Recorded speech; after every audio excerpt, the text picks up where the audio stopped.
ভারত চেষ্টা করছে, দেখুন অপরাধের মাত্রা একপাক্ষিক।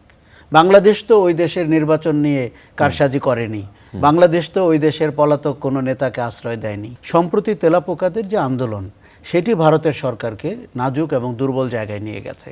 প্রায় $11 বিলিয়ন ট্রেড অ্যান্ড কমার্স ভারতের সাথে, এবং সবচেয়ে বেশি বাংলাদেশের সাথে যে কোনো দেশের মধ্যে। তার মধ্যে $7.6 বিলিয়ন হচ্ছে আমাদের ডেফিসিট। তার মানে ভারতের জন্য বাংলাদেশ একটা গোল্ড মাইন।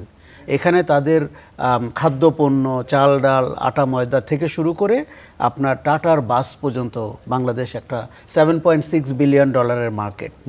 আর আমাদের প্রায় $5 বিলিয়ন মেডিকেল ট্যুরিজম হয় ভারতের বিভিন্ন অঙ্গরাজ্যে। কাজে 5 এবং 7 যোগ করলে প্রায় $12 বিলিয়ন একটি ট্রেড অ্যান্ড কমার্স যেটা ভারতের পক্ষে যায়। বাংলাদেশ $2.5 বিলিয়ন মতো তার একটা ভগ্নাংশ রয়েছে। $12 বিলিয়ন একটা মার্কেট ভারত এফোর্ড করে না হাতছাড়া করা। দেখুন পৃথিবীতে সব রাজনীতি এখন অর্থনীতি, সব কূটনীতি এখন অর্থনীতি। কাজেই $12 বিলিয়ন আপনি যদি 2 বছরে দেখেন, সেই জায়গাটাতে বিশাল ঘাটতি তৈরি হয়েছে। ট্রেড অ্যান্ড কমার্স ওইভাবে কাজ করছে না, এটি আরও বাড়ার কথা। কাজেই ভারতকে বিশেষভাবে বিবেচনায় নিতে হবে। বাংলাদেশের চেয়ে কিন্তু ভারতের লস বেশি। $5 বিলিয়ন সরাসরি তারা পাচ্ছে না, কারণ আপনি ভিসা দেন নেই, আর $7 বিলিয়ন তো ডেফিসিট আছে। আকিজ এসেনশিয়াল সরিষার তেল, স্বাদে ঘ্রাণে সেরা। এখন বাংলাদেশ চেষ্টা করছে যে চায়নার সাথে একটি করিডোর তৈরি করে, সেটা মিয়ানমারের উপর দিয়ে হলেও এই সমস্যাটিকে বের হতে। কেননা তাহলে হবে চাইনিজ পণ্য আপনার 5 থেকে 7 দিনের মধ্যে বাংলাদেশে আসতে পারবে, ফ্যাক্টরিতে আপনি পৌঁছতে পারবেন। এবং মেডিকেল ট্যুরিজমের ক্ষেত্রে আপনি জানেন যে চায়না কুনমিং থেকে শুরু করে এই অঞ্চলে কিন্তু বিশেষ হসপিটালের কথা বাংলাদেশকে বলেছে। প্রফেসর ইউনূস সরকারের সময় আপনি অনেকবার শুনেছেন। এখন আজকে ভারতীয় কূটনীতিককে আমরা প্রধানমন্ত্রীকে মিট করতে দেখলাম, স্বরাষ্ট্রমন্ত্রীকে দেখলাম। আমি একটা বডি ল্যাঙ্গুয়েজের অ্যানালিসিস বলি আপনাকে।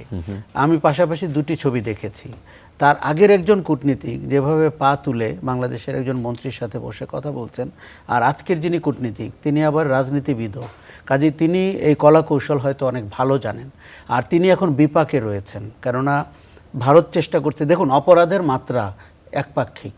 বাংলাদেশ তো ওই দেশের নির্বাচন নিয়ে কারসাজি করেনি, বাংলাদেশ তো ওই দেশের পলাতক কোনো নেতাকে আশ্রয় দেয়নি। কাজেই অপরাধের মাত্রা পুরোটাই ভারতের। এই জায়গাটিতে দীনেশ বাবুকে মনে হয়েছে যে উনি ওয়েল ব্রিফড, উনি মোদির ওই বার্তাটি নিতে চান। আরও একটি ঘটনা ঘটেছে।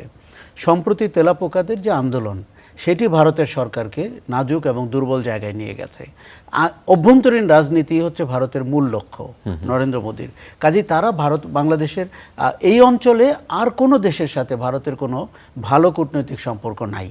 নেপাল থেকে শুরু করে আপনার মালদ্বীপ পর্যন্ত, শ্রীলঙ্কা পর্যন্ত। কাজেই বাংলাদেশটি তার শেষ সম্পর্ক, যেটিতে আবার রিবিল্ড করা ভারতের একটা কাজ। আমাদের মনে হয়েছে যে আজকে উনি প্রধানমন্ত্রীর সাথে দেখা করেই দিল্লি গেছেন।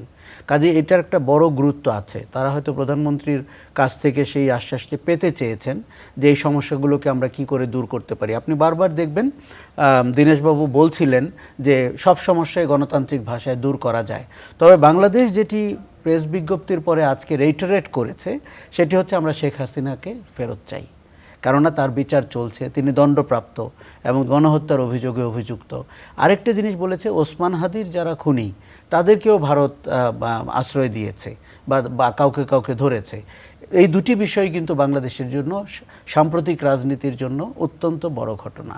কাজেই ভারতকে কিন্তু এক এক করে স্টেপ পার হয়ে সম্পর্কটাকে স্বাভাবিক করতে হবে।